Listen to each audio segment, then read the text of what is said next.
नमस्कार, मैं हूं हरिशंकर व्यास। सेंट्रल हॉल में आपका स्वागत है।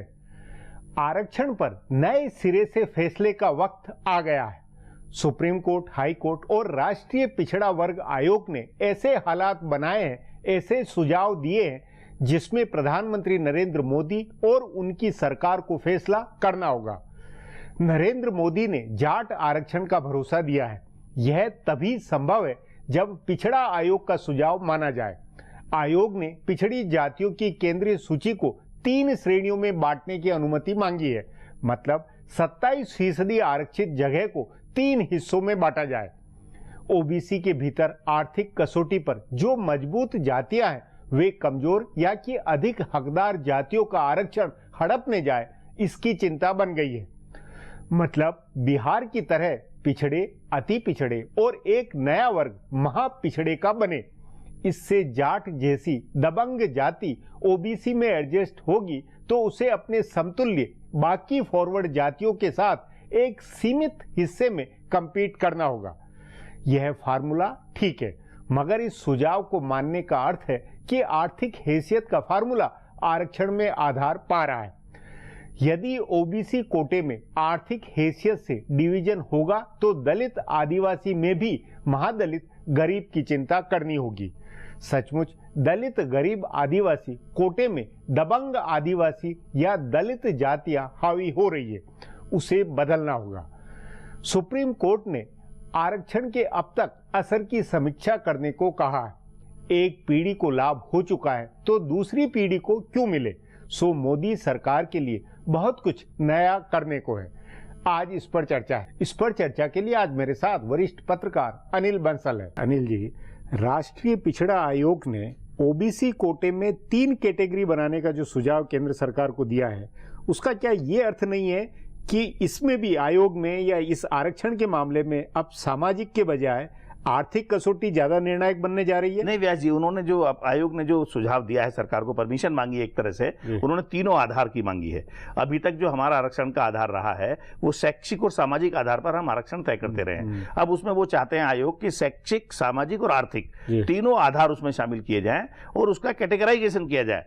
जैसे कि बिहार में पहले से जो कर्पूरी ठाकुर के समय से हो गया था कि बैकवर्ड और मोस्ट बैकवर्ड, उत्तर प्रदेश में या बाकी केंद्रीय सेवाओं में भी अगर आप देखें, राज्यों की बात ना करें, तो कुछ जातियां हैं जो अपने राजनीतिक कारणों से या जो भी उनकी लॉबिंग है उसके कारण वो तो पिछड़े वर्ग में गए हैं, पर वहां भी कई तरह की असमानता है। जैसे आप जाट, गुर्जर, यादव, कुर्मी, ये जातियां ऐसी जिनके पास जमीन है, जो पढ़े लिखे लोग हैं। लेकिन वहीं गडरिया, धीवर, कश्यप, माली, तेली, नाई, कुम्हार, ये ऐसी जातियां हैं जो बहुत गरीब जातियां हैं, तो उनको लाभ मिल ही नहीं पाता व्यास जी। तो इसके कारण ये पिछड़ा वर्ग आयोग ने जो व्यवहारिक पहलू है उसको उन्होंने समझा है। इस व्यवहारिक पहलू का आधार बुनियादी तौर पर आर्थिक संपन्नता है, आर्थिक कसौटी है। तो वो आर्थिक कसौटी के ऊपर है। तो फिर अगर मान लीजिए अगर ऐसा हो रहा है कि भाई, तो फिर क्यों नहीं एक आर्थिक कसौटी पर नरेंद्र मोदी सरकार ये क्षेत्र, जात और इन सबको छोड़कर ये क्यों कसौटी में क्यों नहीं आगे बढ़ सकते? क्योंकि व्यास जी, जो हमारा संविधान है वो जाति के आधार पर तो मना करता है, लेकिन ये भी दुर्भाग्य की बात है कि जो आरक्षण का आधार आमतौर पर करती रही है सरकारें, वो उसमें जाति के आधार पर ही वर्गीकरण कर लेती है। ये जाति बैकवर्ड में आएगी, ये जाति नहीं, वो है, लेकिन उसके बाद एक अगली स्टेज ये आई कि महादलित हो गए, अति पिछड़े हो गए, और अब अति में भी बहुत अति पिछड़े हो गए। जो महादलित दलित वाला कॉन्सेप्ट है वो नीतीश कुमार जी की देन है, उन्होंने बिहार में किया, लेकिन उन्होंने आरक्षण को उस तरह से डिवाइड नहीं किया। उन्होंने अन्य सुविधाएं जो थी वो दलितों के लिए अलग, दलित में सिर्फ पासवान जाति को रखा और बाकी सब जातियां बिहार की महादलित में, जो शेड्यूल कास्ट में थी, लेकिन वो आरक्षण को अभी अनटच रखा था। पर जो जहां तक आपने कहा बैकवर्ड का सवाल है, बिहार में वो कैटेगराइजेशन पहले से लागू है। उत्तर प्रदेश में राजनाथ सिंह की सरकार ने ये कोशिश की थी, लेकिन उन्हीं की सरकार के एक मंत्री सुप्रीम कोर्ट में चले गए और वो मामला लटक गया और वो हो नहीं पाया। और सुप्रीम कोर्ट ने कहा कि अगर आप कुछ करना चाहते हैं तो पहले व्यापक स्तर पर एक वैज्ञानिक तरीके से अध्ययन कराइए और जस्टिफाई कीजिए कि ये क्यों आवश्यक है। तो अब अखिल भारतीय आधार के ऊपर जो राष्ट्रीय पिछड़ा आयोग ने जो सुझाव दिया, कितनी संभावना है कि केंद्र सरकार इसको मानने को मजबूर होगी? क्या लगता है? इसके मुझे व्यास जी 2-3 कारण लगते हैं। एक तो जो जाटों का आरक्षण है, यूपीए सरकार जाते जाते जाटों को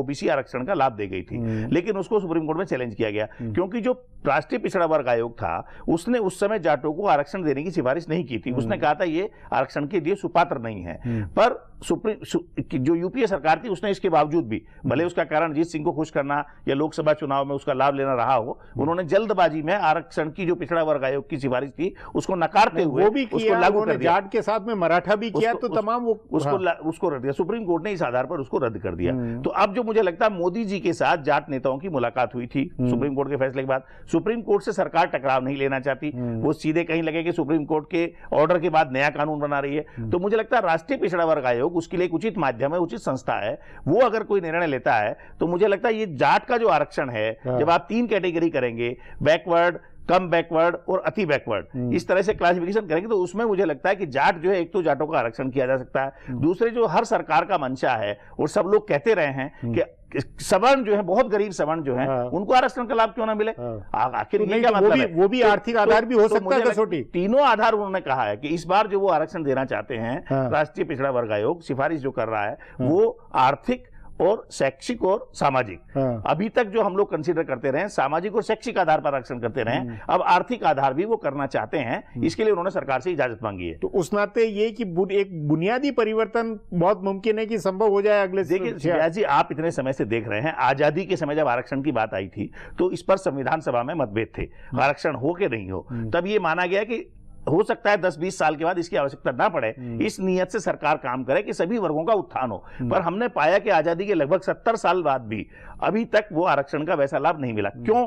क्योंकि जो खास परिवार हैं, जो संपन्न हैं, जो ताकतवर हैं, जो पढ़े लिखे हैं, वही उसका रिपीटेड बार-बार लाभ लेते हैं। पीढ़ी अब तो फायदा उठा रहे हैं। हमने आरक्षण कहा पिछड़ों के लिए, पिछड़ों में एक खास लोग उसका आरक्षण लेते रहे। दलितों के लिए, दलितों में खास तबके के लोग आरक्षण लेते रहे। पिताजी आईएएस हो गए, उनका पुत्र आईएएस हो गया, उनका बेटा आईएएस हो गया। तो ये जो सिस्टम है शेड्यूल कास्ट में अभी तक कोई पाबंदी नहीं लगी। ये तो एक तरह से बुनियादी तौर पर पूरे पुनर्विचार हर मामले पे होना चाहिए। यही मेरा सुझाव है कि जब राष्ट्रीय पिछड़ा वर्ग आयोग देख रहा है, अभी तक उन्होंने पिछड़े तबकों में क्रीमी लेयर का फार्मूला रखा है कि जिनकी आय 5 लाख के आसपास या कितनी है सालाना, उनको आगे इसका लाभ ना दिया जाए। पर मुझे लगता है कोई और व्यवहारिक, ताकि हमें उनको, हम जो लोग वंचित हैं उनको लंबे समय तक हम इंतजार नहीं करा सकते। तो इसलिए ज्यादा बेहतर होगा कि एक बार एक परिवार को जब लाभ मिल गया तो उसकी संतान को ना दिया जाए, तो ये बात लोगों को दिया जाए। ये बात सुप्रीम कोर्ट ने भी कही है जाट आरक्षण वाले मामले के दौरान, ये इसकी समीक्षा होनी चाहिए, असर का देना चाहिए। सुप्रीम कोर्ट ने कहा कि आप देखिए कि कौन तबके हैं, कौन लोग हैं, आखिर क्यों नहीं सबको, जब हम चाहते हैं क्या आरक्षण से सब लोगों को भला हुआ?